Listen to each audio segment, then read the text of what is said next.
as chamadas irmãs Lesancelles, as auxiliares, por assim dizer, e que tinham mais contato e na hora certa conseguiam ajudar, trazer ao Padre Devaux, organizar o salvamento e levar essas pessoas com falso documento, falsa certidão de batismo, mudança de nome, etc., para a chamada zona livre, para a região da França que não era dominada por Hitler. O Padre Devaux salvou mais de 400 pessoas.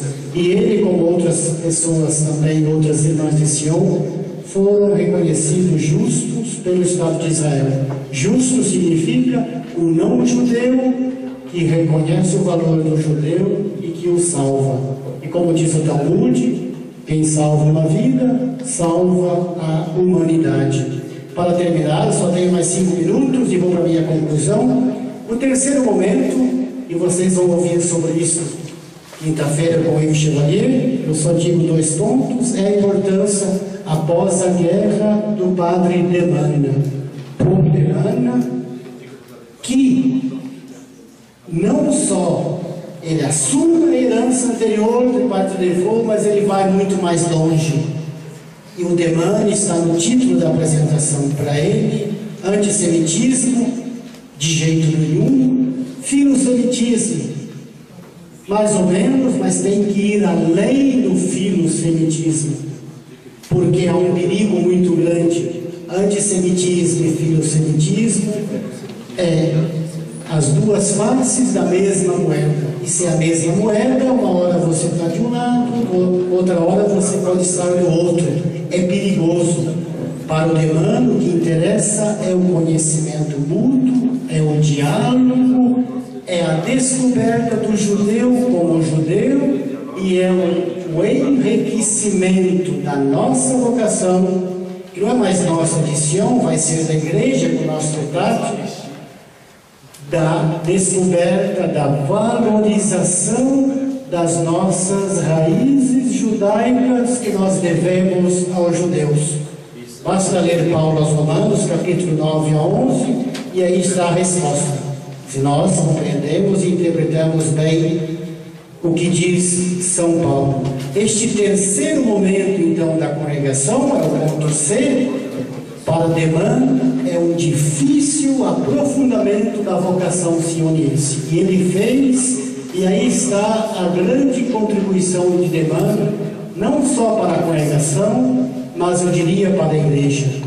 Ele faz parte do início da amizade judeu-cristã. O Ivo voltará sobre isso na quinta-feira. Ele participou dos chamados Grupo de Selisberg, que está no verso da folha, os 10 pontos de Selisberg. Hoje esses 10 pontos não tem nenhuma novidade para nós, mas em agosto de 47, 45, 46, 47, menos de 3 anos após o fim da Segunda Guerra, esses 10 pontos eram grandes novidades. Jesus é judeu, Maria é judia, os apóstolos são judeus, não devemos ser antissemitas, não devemos desvalorizar o judeu, devemos considerá-lo como um povo que testemunha da sua fé, da sua aliança e continua existindo, eu diria, paralelamente ou face a face com nós cristãos, com a igreja. Em conclusão, eu gostaria, se tiver mais 2 minutos, para terminar realmente, e voltará sobre o ponto D, Concílio Vaticano II, nosso retrato, esse ponto importante no parágrafo 4, onde mistério de Israel, dizia mistério da igreja, se encontram, se completam, e a igreja nunca pode ser ela mesma, sem esquecer de Israel. Isso vale para a igreja, mas eu não esqueço que nós, como cristãos, nós somos igreja. Não estou falando da hierarquia, estou falando do povo de Deus, como apresenta Lumen Gentium nos seus primeiros capítulos. Nós somos todos povo de Deus, porque batizado, isto é a igreja. E aí dentro tem os ministérios, a hierarquia, os leigos, os religiosos e assim por diante. Em conclusão, Sion é um carisma, é uma vocação que deve ser plenamente assumida na igreja. Eu não diria que foi ou que está sendo assumida, mas eu colocaria no imperativo dizendo que deve ser assumida.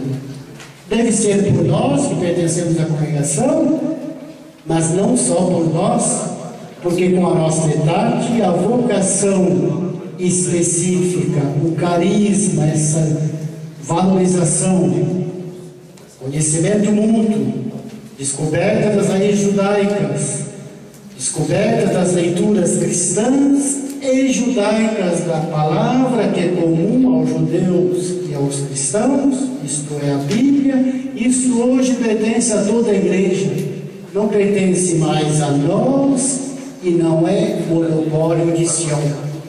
Dizendo isto, fica o desafio para nós, de maneira mais aberta, que frequentamos o centro de estudos, me alegro de ver aqui rostos conhecidos, alunos e ex-alunos, mas o desafio maior para nós na congregação, religiosos, religiosas, irmãs, como de fato assumir plenamente essa vocação hoje na igreja.